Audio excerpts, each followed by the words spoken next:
Let's do a little bit of a midweek update. I'm back from vacation, and there are some stories I'm not going to be able to cover in the breakdown on Sunday. By the way, hi, nice to be back. I wanted to take some time off. Last weekend, I saw a Laker game with my sister, and I happened to be at the game where LeBron scored 40,000 points, which is an amazing achievement right after they lost to the Nuggets. They ask you how you are, you just have to say that you're fine. First up, let's talk about Joe Biden's State of the Union speech. That's tonight.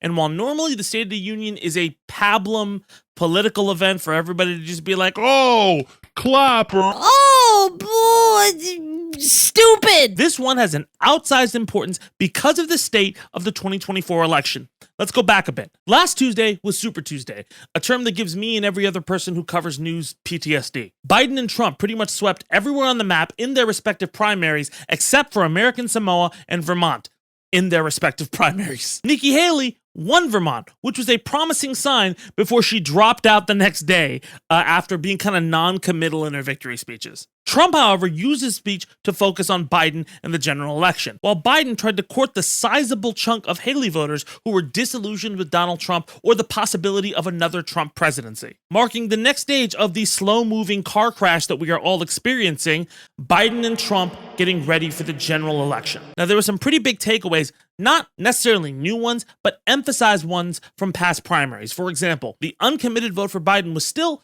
pretty strong and pretty vocal, upset over his mishandling of Israel and Gaza. To that end, while Biden has projected defiance in press interviews around the uncommitted vote, you've seen some meaningful changes in his policy and the way his administration has talked about what's going on in Gaza, becoming increasingly more vocal about a ceasefire and having the U.S. distribute aid to Gazan civilians after the Flower massacre. I'm sorry, I didn't use the correct language. A Flower chaotic incident. Thank you to CNN. But it does show those voters are having an effect on Biden's campaign as he tries to court them. But the majority of the focus was on Nikki Haley as she stayed in the race far past her welcome, like the second hour of Battlefield Earth, or honestly, all of Battlefield Earth, or honestly, just the title of Battlefield Earth. Why? Why? Well, was still pulling a chunk of the Republican primary towards her, specifically a chunk that was very, very apprehensive about voting for Donald Trump at all. And that is a big issue. One of the biggest strengths of Trump was the coalition of the Republican base. That's why he put up such a fight in 2020 and 2016, because it's insane that somebody with this many indictments and all this bullshit can go this far. But because the Republicans were this unified unit, they just marched on. But unlike 2016 and unlike 2020, there was a much more vocal, sizable amount of people who were really, really apprehensive about Donald Trump being president again. Colorado, Maine, and North Carolina all had 25 to 35% who voted against Donald Trump. The majority of those Haley voters who were not fans of him at all. They're not fans of Joe Biden either. But you could see that disdain and aversion towards Haley's opponents in press around the event. And it's enough that a super PAC for Haley is relaunching as of today as Haley Voters for Biden in order to court Haley voters to vote against Trump. Now, I will say this, that PAC was originally meant for non-Republicans to come into the Republican primary and vote against Trump. But here's the thing, a lot of those Haley voters are true undecideds at this point. And a PAC that is specifically aiming for them could have a significant impact. Everything the Lincoln Project kind of like bullshitted about and kind of really didn't do, this is what that would be. Unless Nikki Haley endorses Donald Trump, and then that would be fucking terrible, and not unexpected at all. Y'all are fucking grifters. Also, obviously, this comes at a time where the polling is especially bad for Joe Biden. It's really bad right now. Last week, there was a brand new New York Times Siena poll, and the numbers were consistent across the board that Joe Biden is losing because of his age. Not only from progressives who are upset about Gaza, but a lot of people in swing states who are switching their vote from Biden to Trump. Now, there is a little bit of muddling. There are a lot of people who reported they voted for Biden who may not actually remember if they voted for Biden or Trump. I don't know how the fuck that happened, but apparently that's what the numbers kind of show. But even if that is true, it is a concerning sign. It's March, Biden is down so many polls, and he's being pretty defiant in press interviews when he's asked, especially in a recent New Yorker profile where he was emphasizing Donald Trump's disdain for democracy, where his campaign was saying, listen, around November, there will be a bigger emphasis on Trump's misgivings and his danger to democracy, which, to be honest, isn't a wrong thing. Like, it's pretty reasonable to think that the race will shift significantly and have a more even-handed approach to being like, hey, Donald Trump is actually really, really bad for all of these things as you have a longer runway, and that's just what political campaigns tend to do in this press cycle. But people like David Axelrod and other Democratic strategists are saying, hey, Biden has not emphasized his gains on infrastructure or his strength of the economy. Even though the job market is super problematic, the economy has, for the most part, sidestepped a recession, and Biden has made a point to try to fight shrinkflation. That's one of the things he's going to talk about in the State of the Union. And moving on to the State of the Union, that makes this State of the Union really, really important. And listen, he's always going to seem old. If I put up a picture of Mr. Magoo and Joe Biden, you're going to be like, oh, they animated him. But he needs to seem like October 2020 Joe Biden, which is to say old and engaged versus old and decrepit. There are reasons to believe he's trying to pull that up, but we will have to wait and see which version of Joe Biden we get tonight. Anyway, that's my takeaway of what's going on so far in the 2024 race. I know it's exhausting. I just wanted to catch you guys up on it, but let me know what you guys think and stick around because we're going to get through this together. All right, let's move on to OpenAI and Elon Musk. Right now, Elon Musk is suing OpenAI, Musk alleging that OpenAI's original mission was to be for the benefit of humanity and not for profit, alleging a breach of contract. Also, I just want to say this. What Elon Musk considers for the benefit of humanity, I don't think is really a grounds for the betterment of it. If anybody was like, this is for the betterment of humanity, I immediately don't believe you. That's some shit a supervillain or Apocalypse, Apocalypse from the X-Men would say, this is for the betterment of humanity. Come, Comet, destroy Earth. But all this seemed like normal Elon Musk, dick swinging and corporate hand wringing, until OpenAI today published emails from Elon Musk saying, that's not what happened. In a blog post meant to counter the claims of Musk's suit, the company says that Elon Musk offered them a $1 billion funding commitment for OpenAI to develop something like AGI, Advanced Generative AI. If you don't know what that is, it's like the next evolution. It's like the high-minded point of AI, the crazy mind-bending point where it's like Skynet, but it's supposed to help us because it's not Skynet. If that sounds scary, it is scary. The whole conversation is, how do you get to AGI without it being unsafe? But as time went on, OpenAI realized that the resources they needed to develop AGI would be far, far more than they had acquired. And they eventually switched to a for-profit model, which Musk agreed upon in order to grow much larger. Eventually, though, Musk asked OpenAI to merge with Tesla, or he wanted full control. And when they turned that down, he said he was leaving OpenAI to start his own AI company to compete with Google and DeepMind. And when you read the emails, it seems Elon is very, very keen on fighting Google. I'm not like Google's best friend here, but he seemed to have a real specific axe to grind with Google overall. And I'm not going to blame him here. In 2015 and 16, when these were sent, around when DeepMind and a lot of the Google things were coming around, there was a lot of conversations on whether Google was really, really becoming a little bit scary. Because they were becoming so big and innovating so much, at what point do humans suffer from that and all of their machine innovations? Also, another passage I want to bring up is one of Elon's colleagues emailed him about the fact that him and Sam Altman were going on interviews speaking about open source AI. And that colleague had said that, hey, this is actually really dangerous. You don't want to do that. I need to talk to you about that. To which OpenAI actually kind of agreed, saying that, hey, if it comes to the point where making safe AI is harder than making unsafe AI,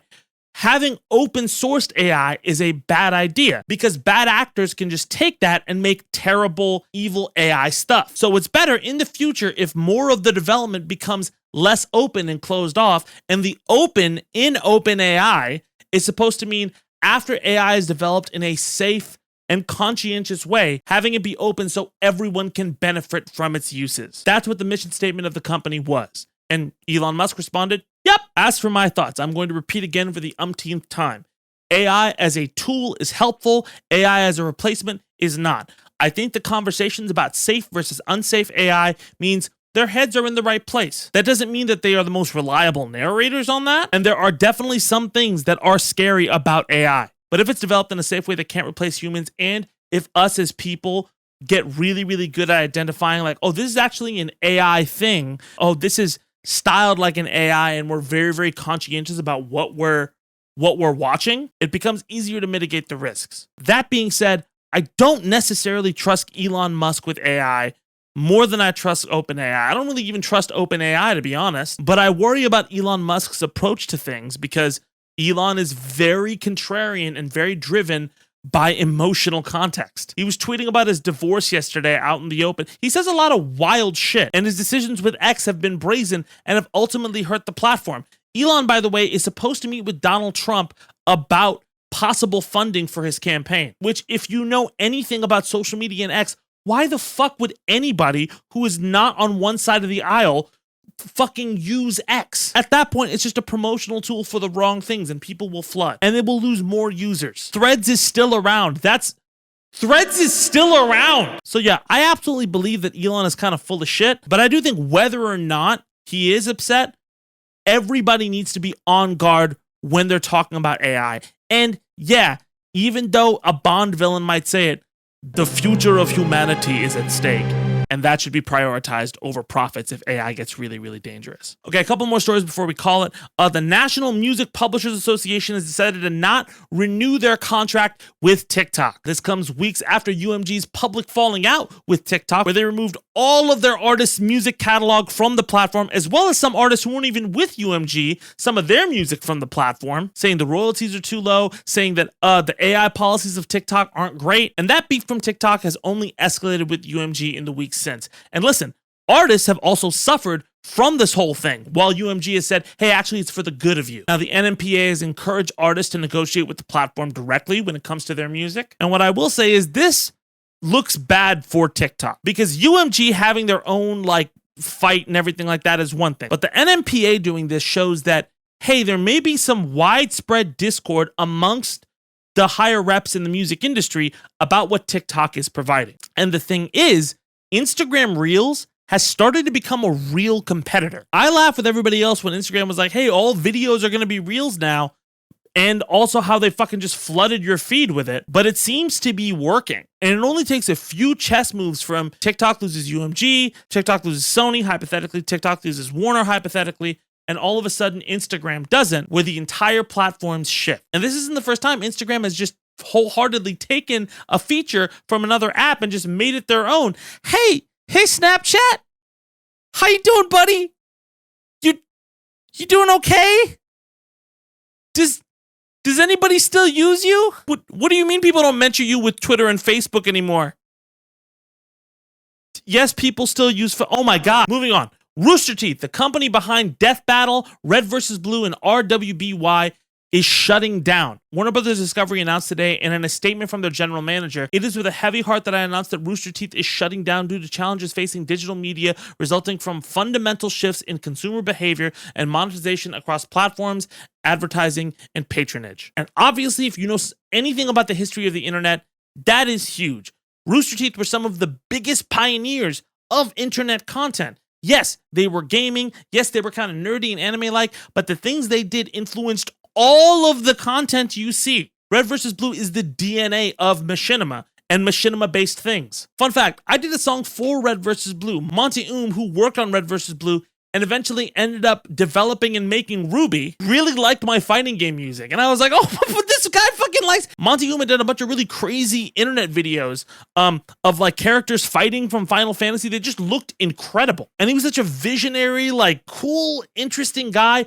Exceptionally kind, and we had talked about me doing a song for Ruby. He had actually reached out to me when I was not doing great and said hey, let's work on something together. He sent me early footage. He floated my name to the upper management of Rooster Teeth, but ultimately Monty passed away before we could do anything. And on that note, there were also a lot of issues internally at Rooster Teeth with a lot of their staff. Aside from some allegations that came out not too long ago about the company environment and culture, I think it's safe to say this: Monty had a lot of problems in terms of getting things done with Rooster Teeth. And the way Rooster Teeth treated some of Monty's closest friends and his family members was a little bit despicable. Honestly, I have friends who worked at Rooster Teeth who are still contracted for Rooster Teeth who have lost their opportunity or their jobs today. And some of them were not treated well, but they were still incredibly talented. They still had an amazing job, and they still got to show their art to the world. But Rooster Teeth had been declining in years.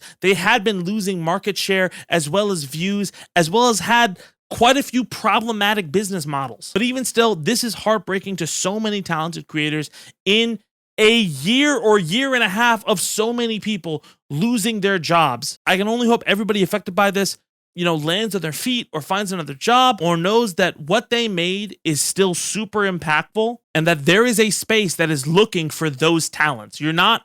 There are people looking for the kind of stuff you guys do. There was a fan base for it. Keep your head up. This is devastating. I'm sorry. Also, fuck David Zaslav. I know this was expected, but fuck that guy. That's our show. Thank you guys so much for watching. I have a bigger Zed Talks that I wanted to post this week about media literacy, but I'm going to post that next week because it's very, very involved. And we got a brand new Freestyle the News on Sunday, so stick around for that. Anyway, my name is Zed Tabani, and I'll see y'all soon. Let's go!